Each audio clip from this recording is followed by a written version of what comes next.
Yo, kamusta? Welcome back na nga pala dito sa Empire Craft.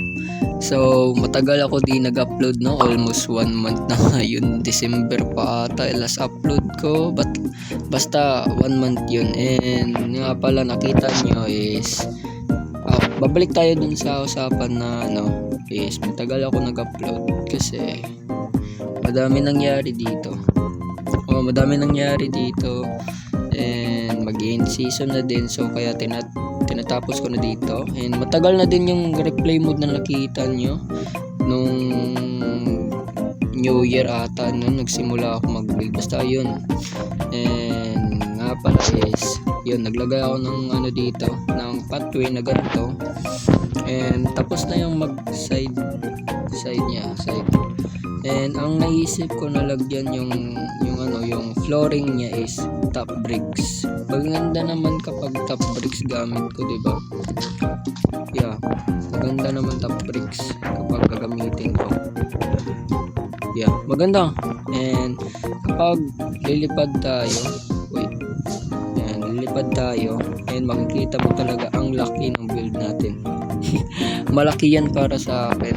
So napag-isipan ko din ngayon mag-record kasi may nagsabi sa akin na ano na ba nangyari sa base mo?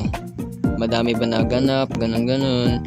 And ngayon nagre-record ako, nandito ako ngayon sa server and tatapusin ko tong build na to. So ngayon is di pa tapos.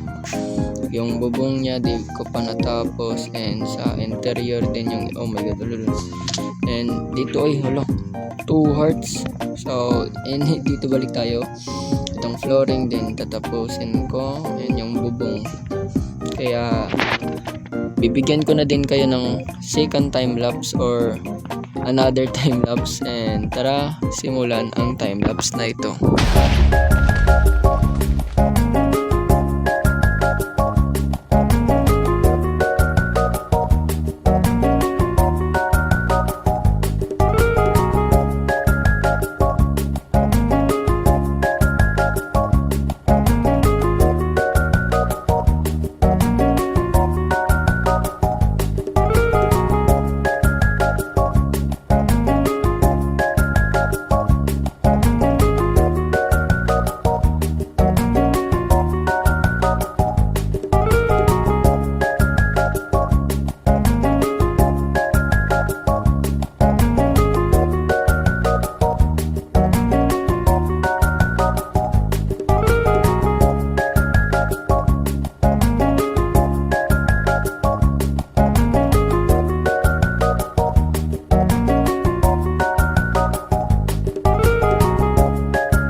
yun na nga, tapos na yung build natin. And kapag lilipad tayo is tapos na talaga yung ano natin. Wait, para makita is lilipad tayo na mataas. Yun, tapos na nga yung bubong natin. And para sa akin maganda yan kasi ako naman nag-build eh. And dito din is hinaba ko yung pathway niya.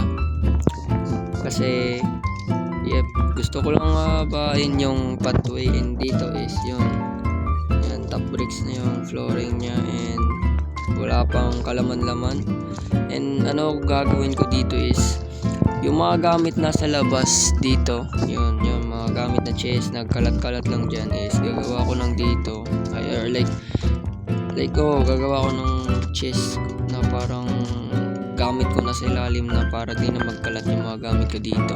So dito na ata magtatapos yung episode natin ngayon. And sana nag-enjoy kayo. And see you sa next episode ko. See you mga katropa.